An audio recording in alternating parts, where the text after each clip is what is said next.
I've been wondering how to word this video. Maybe it was my teacher, who for privacy I'll call Mrs. Kate.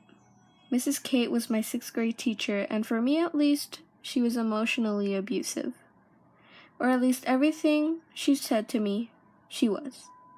When I was first going to 6th grade, I had heard a lot about her. That she was strict, short-tempered, and last of all, she was really old. Like, really, really old. So, when I first met her, I had my doubts.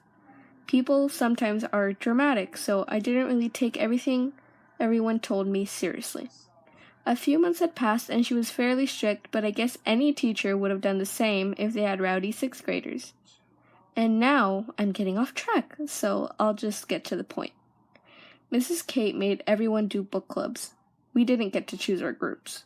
So here I am with these kids I don't really know well, and we picked a book that another girl chose and no one else really wanted to read. The book was really, really long, and every book club had to finish their book in at least a month. I didn't get to the page we said we would have been ready in a week. I said I was sorry, and I would get to the point we would make by the end of next week. Spoiler alert, I didn't. I tried, and I failed, miserably. And the teacher told me to meet her in the hallway. I went outside, and she told me, "Why didn't you read?" I tried, but I didn't get to the page in time. "Well, what did you do? Stop and read?" Yeah, well, you weren't supposed to do that." She grabbed my book and laid it on a table near us. At this point, I was crying. Her scratchy voice made me have such a fear of her that I never wanted to get in trouble with her. And I'm emotional, so I couldn't help it. I cried. "You were supposed to count how many pages you were supposed to read and calculate how many pages a day you were supposed to read." "Okay, Mrs. Kate." She saw that I was crying and told me the words I would never forget and caused all of these dark thoughts to happen. "Just because you're crying doesn't make me feel bad for you." Does that mean she doesn't care? But she's a teacher. She should care about how the student may be feeling, right? Apparently not. Does that mean no one cares? Does that mean I'm worthless and a disappointment? Of course I am. No one cares about me. I'm such a crybaby. I'm fat and ashamed to everyone around me. How come I've never noticed it before? I know it's not the best mindset anyone should have about themselves, but I really believe it.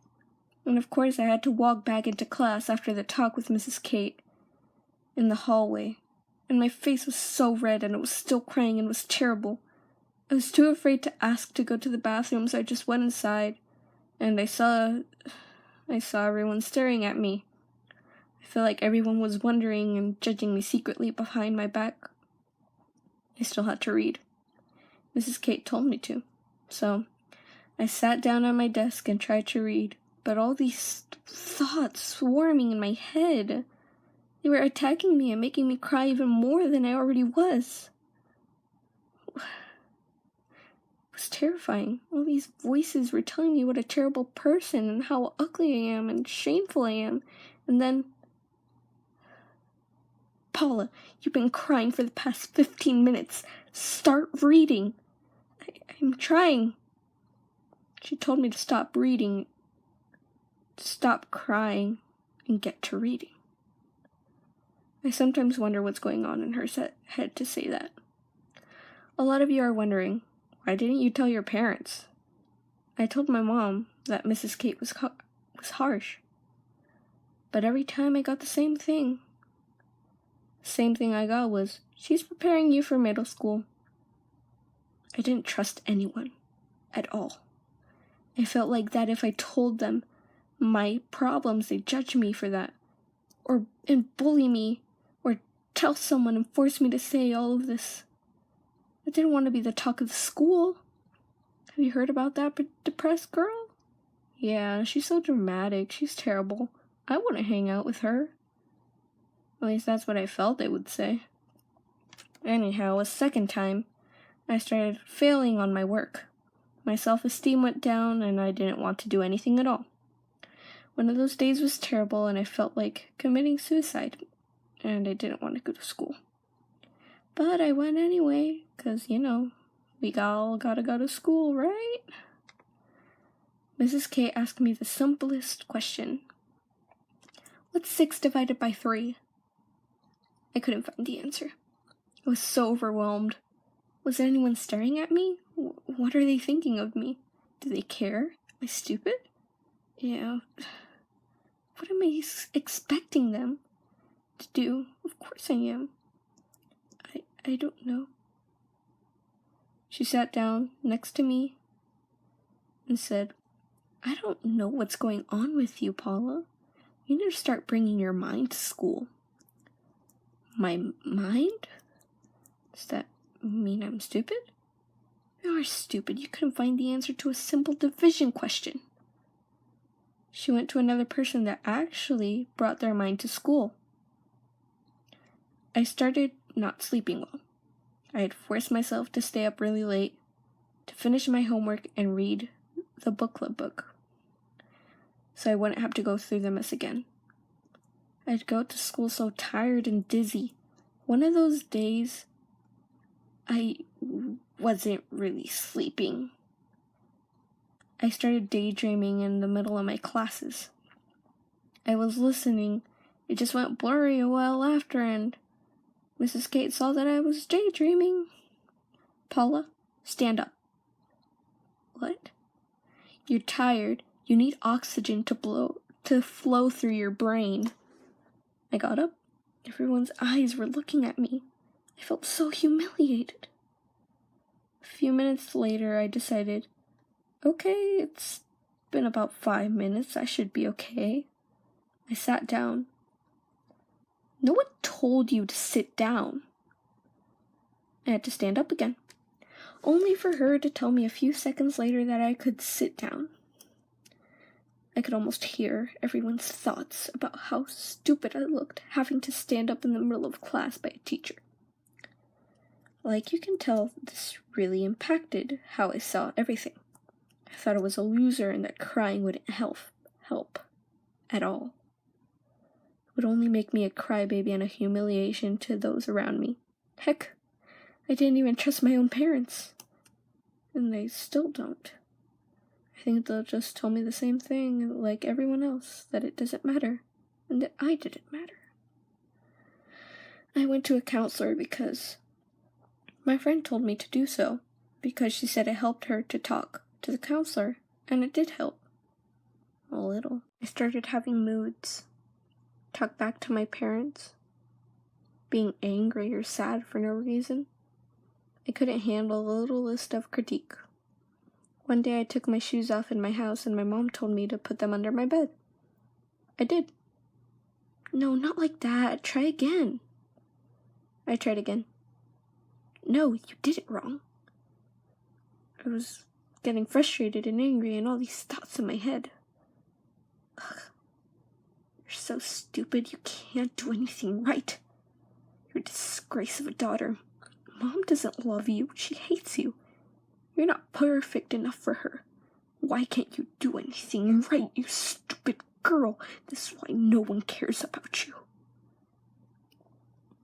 I cried. My mom thought it was because she had taken my phone away from me the other day.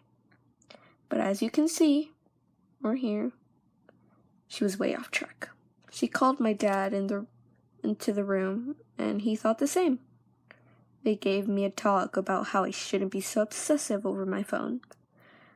As another one for the list, I guess. I'm going to be honest, I said way vulgar things about myself in my head. But I don't want this video just to be about my thoughts. I just want it to be more about the effects it took on me. Those effects weren't that good either. I am and was depressed, wanting to commit suicide and harm and cut myself. But I'm scared of pain. And I kept thinking, what if I caused my parents to be depressed and commit suicide? And my brother, what would he do if he was alone? He's inseparable from my mom, and if this happens, it would be all my fault. I don't want to be the cause of anything bad, even though I've already caused so many bad things in my life. So I didn't do any of it. This situation is, needless to say, bad. I'm part of supporting the LGBTQ community, so I'm not really thinking that I'm going to be accepted for being like this. I mean, there's already enough controversy in my bus that would make me cry if they said anything up to me. I'm going to say something. If you have nothing good to say about not just a person, but anything at all, breed of dog, race, religion, sex, sexuality, disability, sexual orientation, which means if you're transgender, or in the middle, anything at all, just keep your mouth shut. Zip it. The same went for me, thinking no one wanted to hear any of my nonsense. But you may not take my word for it, but I think my mental health has improved. I don't have any bad or sad days anymore. I'm starting to have not so many dark days or dark thoughts. And it may or may not be worth it or working, but I'm still trying. I guess that is what matters, right? I hope so. And in case any of you guys are wondering, no, I've never seen a therapist. And I'm not really thinking of going to see one. So yeah, we've reached the end of this video. Thank you to anyone who actually stayed throughout my weird, long, and depressing story. So, I guess I'll give you my face in return. So here. Thank you for watching.